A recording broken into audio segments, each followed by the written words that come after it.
You never want to think that people are profiting from a crime against your family, but people keep coming up with new and creative ways to monetize Ron and Nicole's murders. Capitalism is alive and well in America.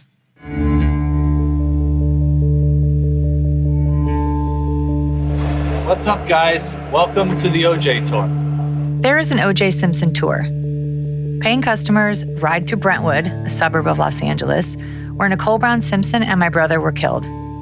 The tour is run by a guy who coincidentally went to school with Justin, one of Nicole and Simpson's kids. Right this way, my friend. Come around to the front, I'll open the door for you. So why don't you hop in? Yep, hop right in. What would this tour be without a crappy vintage white Ford Bronco? This is what you made happen. This is the Bronco. We did the Indiegogo campaign. I raised money. We have the Bronco. Since we started this, we had an OJ museum. The media came out, international news coverage. So it's really taken on a life of its own.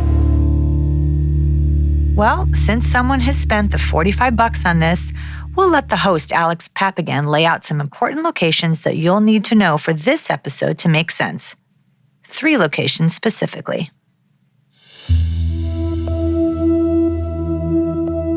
To your right now, this is the Gretna Green condo. This is where Nicole lived after she separated from OJ. This is the first Los Angeles residence of Kato Kaelin, the house guest. When it comes time to move down to Bundy, there's not going to be a guest house. OJ goes to Kato and he's like, why don't you come live in one of my guest houses on Rockingham, free of charge? Kato's like, great. So to recap, Gretna Green was the location of Nicole Brown's first condo after divorcing Simpson. Bundy was the location of Nicole's second condo after she moved from Gretna Green. And Rockingham is the street where Simpson lived the entire time. When Alex goes into detail of the events that happened on the night of the murders, he takes some artistic license. The night of the murders, Nicole decides to go to dinner with her family at the Mezzaluna restaurant where Ron was working. She introduces him to her parents. They have a nice meal, and when her parents get home to Orange County, Nicole's mother, Judith, realizes she's forgotten her sunglasses at the restaurant. So Nicole calls the restaurant, Ron finds the sunglasses, and he's like, how about I just bring them over after work? Ron shows up with the sunglasses. Nicole buzzes him in. They meet in the courtyard. OJ sees this, and he loses it. He almost cuts off Nicole's head. Then he goes for Ron, stabbed him like 47 times. Some of the wounds were extra deep. I saw a forensic thing from 2020 from back in the day where they said that the wounds were extra deep as if the assailant were accenting a point with his knife. Like, so you think you can get with my wife? You know, like whatever. This guy is talking about the murder of my brother.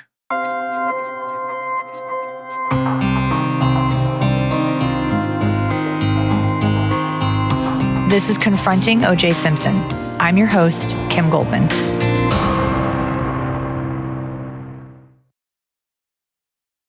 So, Kim, I want to start out with the Hollywood tour. And by the way, there's more than one. I mean, I can't even imagine your reaction to listening to it. You know, Nancy, I've heard a lot of sick and disgusting stuff. Yeah. My skin is pretty thick. Wow. It shouldn't be, but it is. So, did you know that they existed? Yeah, I don't think I knew about that particular one. I remember a handful of years ago, I was taking my son to see Shrek at the Pantages Theater down in Hollywood. And I was walking along, and to my right was this traveling stand or whatever, and this guy was handing out pamphlets, and he handed me one, and it was the O.J. Simpson murder trial tour or something to that effect. Were you angry? Were you shocked? Yeah, I don't know. You know, grossed out? Yes. I mean, does it piss me off? Yeah. Does it make me angry? Yeah. Does it surprise me? Sometimes.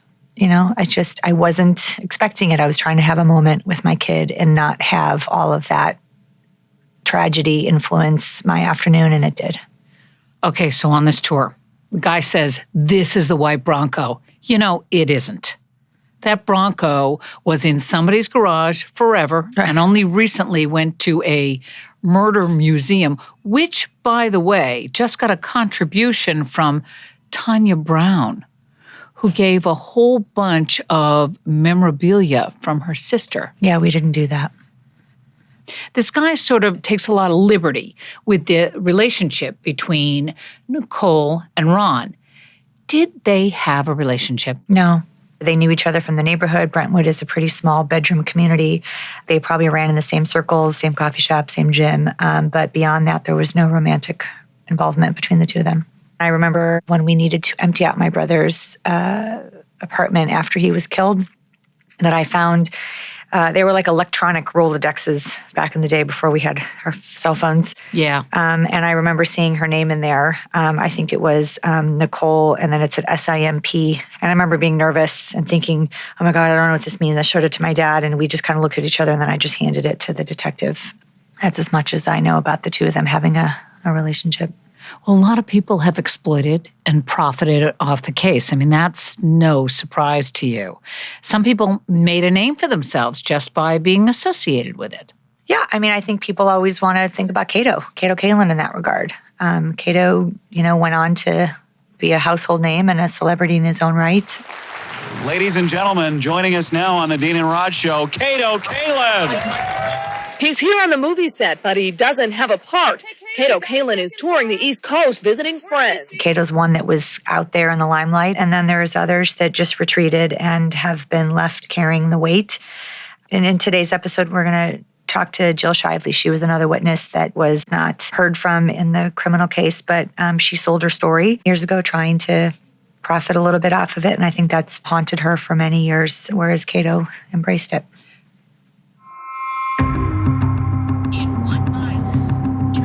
We are going to the Toluca Lake Tennis Club and Spa to sit down with Kaelin. He has seemed to be super excited to get together. He is a little bit like how some of you may have remembered him. He's a little goofy. He actually suggested that I come in workout clothes or a bathing suit to come to the tennis facility, and that is not going to happen. Okay, so Toluca Lake Tennis Club is coming up on my left-hand side.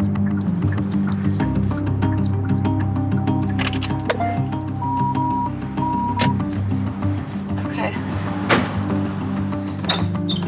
It's pretty in here. Hi there, how are you? I'm supposed to go to the conference room. I'm doing an interview with Kaelin in the conference room. Oh, yeah, upstairs. Okay. It's that door right there. Okay, great. Thank you. No problem. Oh, here he is. Hey! Hi! Oh my God! Hi! Hi! I'm great. How are you? This is the best place in the world. It's beautiful. You feel like you're at a resort. Yeah. You look the So same. great to see. Oh my God! Thanks. You're like a household, like a one name, like a Cher, Bjork. I mean. Bjork. Yeah. I tell people if it's Harpo, Ringo, I only hang out with people that know. With an O. That's true, Kimmo. Yeah. Doesn't work for me. Kato is just like you picture him. Blonde, tan, surfer boyish look. Just a little older version of what we remember from 25 years ago. You were close with Nicole. How did that come to be? She met an actor friend of mine, and that's how it all started, how I met Nicole. Yeah. And then I went to a Gretna Green party, and I saw her that she had this guest house, and I said, oh my God, who lives here? I'll rent it. She goes, nobody. We made a deal. So from living there, I became friends with Sydney and Justin, and they were just fun kids. Sydney and Justin are OJ and Nicole's children. After the divorce, they shared custody, with Nicole having the kids the majority of the time. The biggest thing was that she could trust me if she needed to do something. It wasn't nanny. I'd say, of course, go to the store, Right. do whatever. I love being with them. And the Kardashians would be there too. Way before the Kardashians were reality stars, Kris Jenner and her then-husband, Robert Kardashian, were friends with the Simpsons. After their respective divorces, Nicole and Kris remained close, and their kids played together. And people always ask me if I had any kind of romance. I never had a romance with Nicole at all. It was 100% friendship. Obviously, I had a relationship with the kids. I think they adored me, and they got a dog, and they said, Mommy, we're going to call it Kato. Yeah. And that was Kato the Akita. So how did you end up living at his house then? So Nicole decided to move to Bundy. Oh, right. Had a room there. Okay. And she said, you can move in there. I knew not to move in there. Now, I'm looking for a place, and OJ at that 6-month time already knew me, said, till you find a place, you can move into a bungalow. Right. And I offered always to pay him rent. He never would take the money. He said, just find a place. Did you establish a friendship with him during that time, or? No, I saw maybe out 6 times the entire time. I wasn't a close friend of O.J. Simpson. Right. I was closer to Nicole. Did you ever know my brother? No, never. Did you ever see him around Brentwood? Never. I was working 12 to 13 hours. I was the extras wrangler on movie sets. Mm-hmm. I would work at 5 a.m. and just go around the clock. My hours were insane. So what do you remember about the night of the murders, June 12th, 1994? Simpson was headed to LAX for a flight to Chicago that night. Did you see him? We talked, and I helped him with luggage. And I do remember the bag 10, 15 yards away, and then me walking to grab it. He said, "No, I got it." And that was the bag that was never found. Right. Who knows what's in it? Do you know that years later, speaking of Kim Kardashian's people contacted our family after her dad died and said, "We came across a bag in my dad's garage that we think might be helpful to you." Our attorneys proceeded to make an exchange happen, or like a meet and greet, and then we never heard from them again. Wow. While OJ's in Chicago getting ready for a golf tournament the next day, Kato is about to become part of the trial of the century. The police show up and start asking questions. When they come to my room, I just said, "Come on in." I didn't know 4 guys walk in. And I was like, God, I hope they're detectives. And then they said, "Where were you last night?" And I told them everything. And they looked at my shoes and they looked at my clothes. So they were in my room for a while and they just said, "We're gonna ask some questions." And that was it. And then my mind was going, could O.J. Simpson done this? And then part of me said, there's no way. He's in Chicago. The body of 34-year-old Nicole Brown Simpson was found outside her West Los Angeles home. Next to it, the body of an unidentified man. Do you know that no one knew it was Ron? And my family, everybody didn't know for those 2 days it was me. Oh. In Los Angeles tonight, still no formal charges in the murder of Simpson's ex-wife and a man. I had the voicemail messages of my mom calling me so many times over and over, like, "Hey, answer the phone." Did you ever talk to Simpson after the murders? OJ pulled me into the kitchen by myself and said, "You know I was here with you." And I said, "No, I don't." Oh. He just kind of shook it off. And then I was like, is he trying to use me for something that I think he could have done? I think he's guilty. I want to move out immediately. I remember that you testified to something that I'm curious if you feel like it didn't get enough play.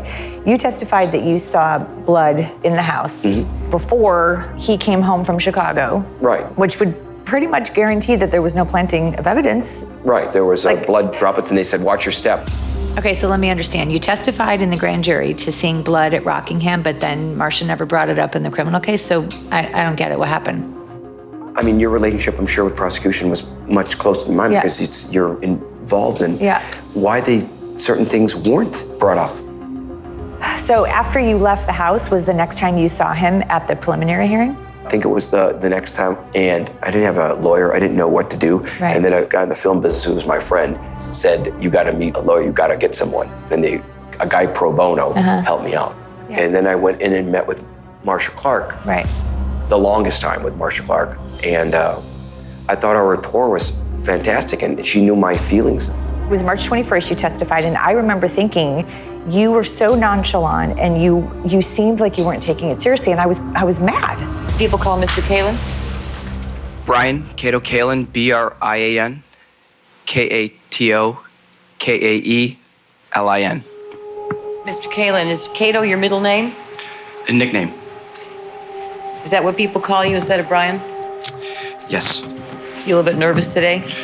Feel great. A little nervous.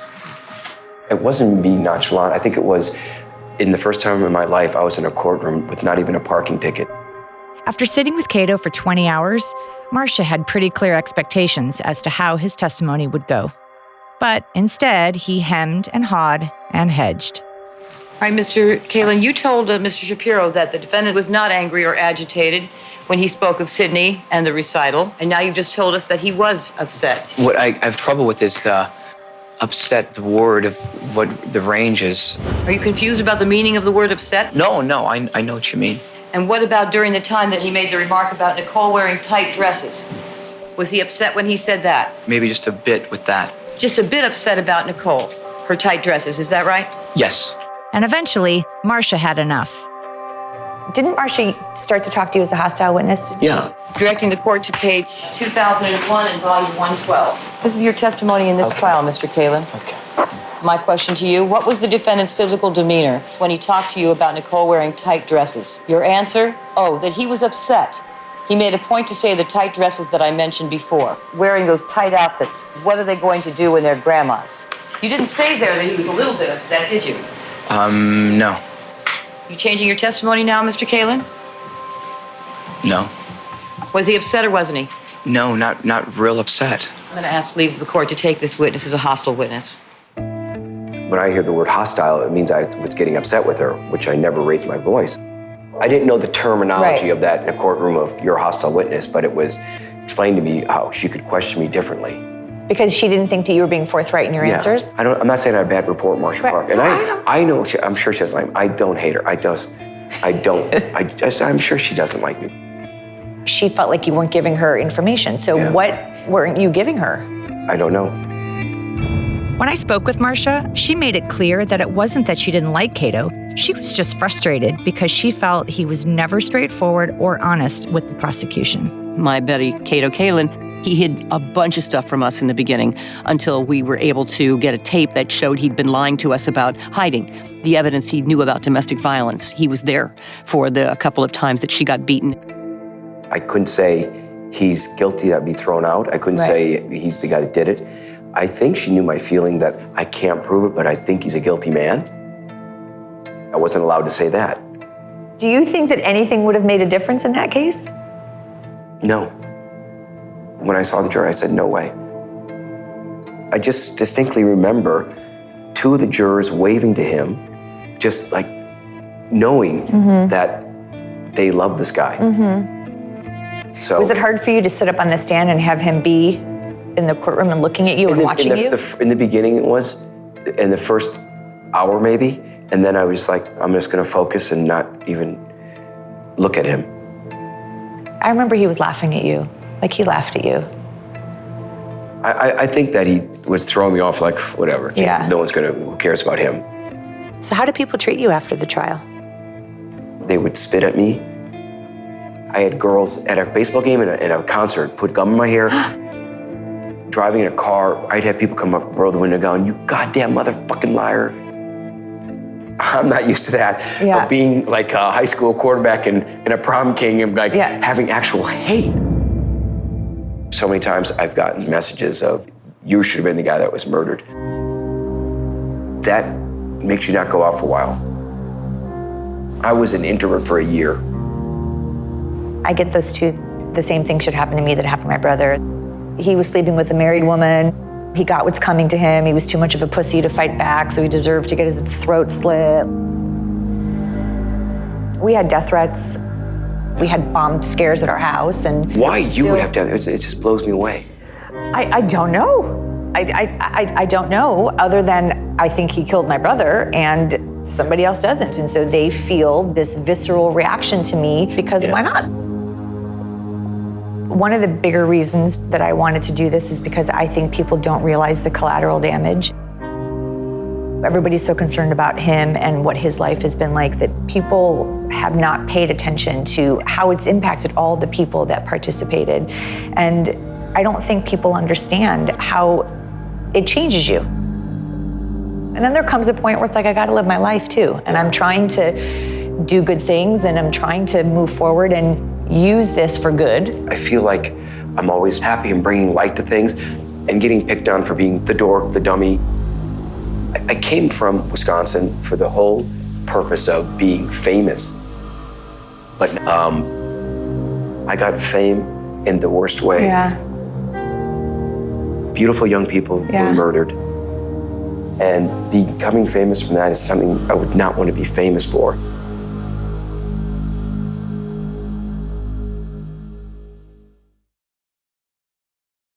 I Another person who gained notoriety around this case is Jill Shively. If you remember, she was a key witness for the prosecution during the grand jury, but ultimately wasn't used by Marcia Clark because Jill sold her story to the tabloids. This has always bothered me because her account of that evening would have put Simpson near the scene of the crime and established a clear timeline for the prosecution. But she was never called to the stand. And going on this journey, I knew I had to reach out to Jill. Okay, got an answer from Jill Shively. Shall we do this together? I feel like a little vomit is coming up. Okay, so the notification came in on my phone, but I didn't look.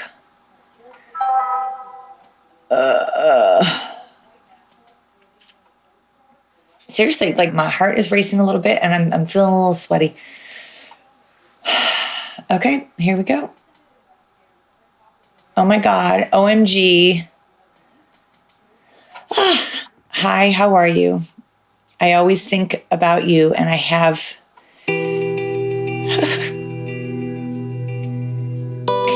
I always think about you and I have much to share with you.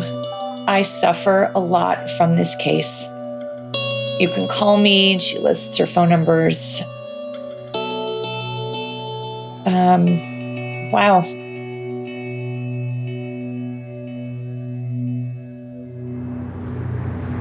We are en route to have a little conversation with Jill. It'll be a great opportunity to give her a chance to share her thoughts and how it has impacted her, how it has stayed with her.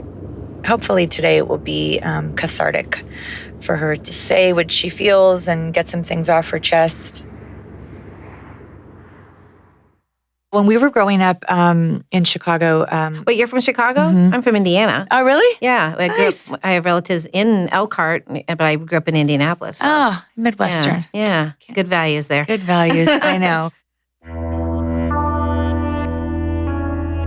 I know your name, Jill Shively, and I know what it means to me, but there's a whole new generation of people that may not have any connection, or they have a new revised version of you because of all the pop culture and the new television shows and stuff like that. So what do you remember about the night of the murders on June 12th, 1994? I was trying to make it to this market. It closed at 11. I left my home at 10:45. I'm heading up San Vicente. San Vicente is a major street that goes through the heart of Brentwood. The intersection where Jill encountered OJ is about a minute from Nicole's house. And as I was approaching Bundy, out of the blue, the Bronco almost hit me. I swerved to not hit it. He crossed 2 lanes. So he almost hit another driver, a guy who stopped there. So he was yelling at him to move out of his way. My first reaction was, they have to be a drunk driver because he did not have the headlights on. So that's why I almost collided with him. And he glared at me, and I actually, had seen OJ in the Village a lot, in the restaurants. Then he yelled something at me, and then I remembered his voice. We had just seen Naked Gun 33 1/4, and I'm like, wait a minute, that's him. You recognized his voice from the movie Naked Gun 33 1/3, or was it a quarter or a half? Well, who gives a shit what it's called? I know, and I'm like, wait a minute, that's him. Then it made me more mad because I was thinking, he's a celebrity, self-entitlement. Why would you drive that way? And then finally, the Bronco took off. Okay, so then what? I caught the license plate and I wrote it down. I called into the West LAPD. I said, I want to report this drunk driver. I think it's O.J. Simpson there. And she says, okay, I'll take it down. And then the next morning, my mom calls me. I told her what happened the night before. And she's like, you need to report that because she told me what happened to Ron and Nicole. I called him and said, look, I want to let you know what happened to me. So this is, you called the second time? Second time. It was early in the morning. 2 police come to my door asking me questions like, did he hit you? Did you guys crash? We don't need to, we can't make a traffic report. So I wasn't sure if he was actually doing anything about it. And I had heard that during that time, OJ had a lot of police officers he would play softball with. Right. I was thinking maybe they're not going to take it seriously. So then it's when I called back to make sure they connected the dots. Jill Shively's encounter with OJ's Bronco puts him near the crime scene around the time his ex-wife and Ron Goldman were murdered. No headlights, driving erratically, lashing out. That's the story any prosecutor would love to use. But they weren't the only ones. Hard copy came to my door and said, hey, we'll give you $5,000. We want to get your side of the story. So the tabloid TV show Hard Copy comes along and dangles $5,000. And you're like, yeah, sure. That was the biggest mistake I've ever done in my life, honestly. I remember when I found out that happened, being pissed. And I've regretted it ever since. I've gone through counseling. This was the biggest mistake I've ever made in my life. Why did you do that? I just lost my job because of the case. I went to work and they were there. Who? Reporters? The media? Yeah, they kept harassing me. Oh my God. And then so they followed me into work and they said, you can't come into work until we get this straightened out. Oh my gosh, Jill, I had no idea. Yep. So I did the interview with Hard Copy, and then Marcia said to me something about it. I told her what happened, and she's like mad. So this is what hit me the hardest. She said, you blew my case. I felt like I had to get an attorney for the first time in my life to protect me. I thought I was doing something good, a civic duty. And do you think that she had a hostile feeling towards you because of the Hard Copy interview? My interaction with her all the time was that way. Yeah. Very abrupt, very, it was never like, hey, thank you for coming forward, Right. There was no camaraderie. It was not that at all. Like, what's your story? Right. What do you got? It was like I was the enemy. Everyone kept trying to convince Marcia, hey, Jill is reputable. Put her on the stand and let them question her. I was really connecting with Jill, and it felt good. It felt sincere. But playing in the back of my mind were the things that Marcia said to me in our last episode. She seemed like the ideal witness. Now, before we put her on before the grand jury, we say, please do not talk to the press. Please do not sell your story. She goes, I won't do that. I will not do that. Definitely won't do that. Okay, so we put her on at the grand jury. She does well. After her testimony, it comes to light. She has sold her story. She posed with a big picture of the check, and she was found to be a complete liar. Two people with two different versions of the same event. Did you feel early on that your safety was in jeopardy? I didn't feel unsafe until later on when I started getting threats. So there were places I didn't feel comfortable going, or I would stay close to home. I would go to my daughter's PTA stuff and school things with her. And actually, she had to deal with some of that too. At school? At school. From little kids? Like these are 5 and 6 year olds. Their parents. Some of the people still supported OJ. And so people were they holding you responsible for something? They didn't want to believe I was there, and they didn't want to believe OJ did it. Right. And I wouldn't argue with them, So did you hibernate? Yes, I did for for a long time. I didn't work. I just stayed home, spent that summer basically just not doing much. And then August of that year, we lost my older sister, who was 38. She was into this guy, and I guess they got into a fight, but he left her in the canyon. He says they went hiking, but she ended up passing away. So it was it was that in June, and then her August 3rd or 4th. So it was a lot. Oh my gosh. Yeah. It's been 25-ish years, and in that time, there have been so many stories and so many TV shows and books and movies and documentaries. It's still part of our everyday. When I hear about the case, even now after all this time, it makes my heart race. It makes me feel sick to my stomach. My friend, she called me one day, hey, Jill, you're a part of this trivia for the OJ case. I'm like, okay, thanks. I'm like, okay, she was excited about it, but I'm like, and she could tell by my reaction, oh, I'm so sorry. Yeah. It's not fun for me. It's not exciting, and I don't know if it ever will be. I just feel anxiety about this case because I felt tainted by this case. Nothing good came out of it. I developed breast cancer in 2009. The doctor says, you're holding a lot of stuff in. Please let it out. It's going to end up getting cancer. And I ended up getting breast cancer. And I was just thinking, what, if anything in my life, what's bothering me? And I told, well, this case. I'm fine now. It's been 10 years, but I really feel very, very guilty. I have to forgive myself.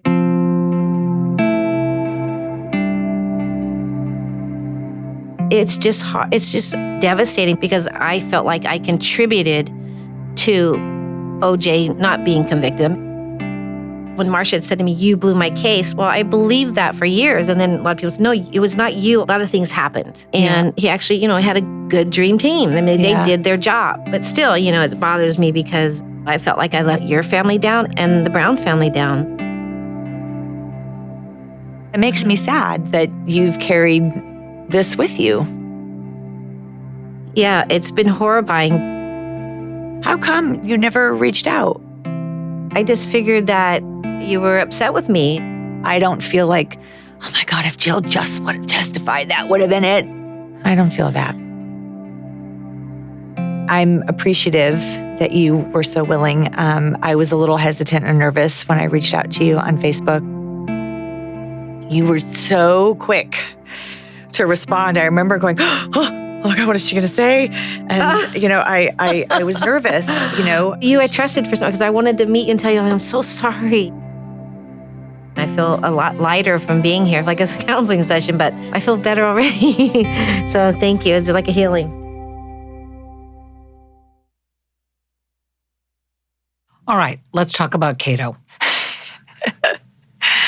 Kato. You emailed him to get him to do this podcast. Were you surprised by his response? I don't think I was surprised by his response. I was surprised by his response time, which was almost immediate. Hi, yeah, Kim, totally, I'll do this. That was the energy I got in the heart emojis and the smile emojis. It was interesting to me. Kato and I never really had a conversation before. What was it like talking one-on-one after all these years? I had my beliefs about him when he was testifying. I was annoyed by him. It bugged me that he was just such a jokester. What do you think happened to him on the stand? I think that he was probably nervous and uncomfortable. I don't know that I thought he was trying to ham it up. I think that he was a young guy who was probably really nervous and intimidated and scared, and he was kind of an important witness, testifying in the biggest trial of our century. I think being in the courtroom in general was difficult. I don't think we can ever really explain to people what that felt like. You come into this room, it's pretty small. You have the prosecutors, the defense attorneys, the killer, the judge, the families, and you had the jury that had a lot of disdain for anybody that wasn't on the defense. So, I can appreciate that he was probably like a nervous Nelly up there. Well, Kato did know that there was abuse. And certainly Marcia Clark could have brought that up without Kato because OJ pled no contest to spousal abuse. Do you think that more should have been made of that? I feel like a lot was made of domestic violence, but I think that you either think it's bad and it can lead to murder or you don't. I think that there's lots of people that excuse it and think it's none of my business or that's between the couple. I don't know if putting more in would... Look what happened. Yeah. Clearly, domestic violence didn't have much of an impact on this case, so I'm not sure if Marcia having more people say they saw it would have made a difference. What about Jill Shively? Jill Shively. Boy, talking to her after all these years and learning that she was so sad about all of it. I just wanted to hug her the whole time. My heart broke for her. I knew that she'd been carrying around a lot. I just wanted to make her feel better. But she's definitely got some cracks. And I wish and hope that she could heal from it. Marcia Clark says she's a liar and she wasn't essential to my case. And Jill Shively says that Marcia Clark said, You ruined my case. You blew my case, yeah. And I was an honest person, and I had people saying I was. We did a lot of research. We didn't see any sort of evidence that would make you say she wasn't a truthful person. What do our parents always tell us? There's three sides to every story, and somewhere in the middle of Marcia's story and Jill's story is the truth. I think we will never, ever know what actually happened and why she was never put on the stand for real. But that was an era where tabloid magazine shows were out with cash in hand, paying for every single interview they could. We got offered money to sell stories. You just did or you didn't. But her doing it had a ripple effect. It was helpful for me to hear her tell me that selling her story was a regret, because I've held on to that for a really long time. So I was grateful to have that time with her. I think she needed that. I think we both did. It was your intention to explore this, to confront this for yourself. And yet, in interview after interview, you're the person comforting the person you're talking to. Quite honestly, for a long time, I didn't really care about being people's confessional. I didn't have any room in my heart to do that. So part of this podcast has been a little bit about opening my heart and letting people share with me their experiences and kind of giving each other some love and attention and hug and compassion. I don't know that I went into it thinking one way or another, but I leave these meetings and these conversations feeling like,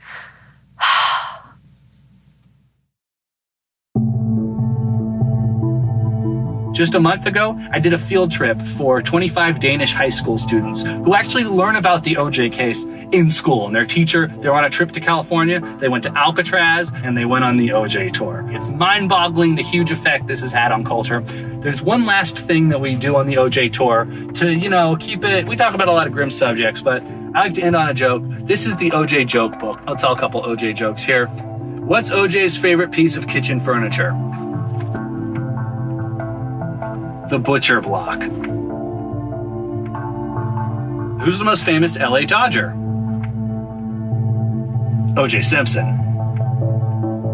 And finally, what did Ron Goldman say to Nicole when he got to heaven? Here's your fucking sunglasses. fucking asshole.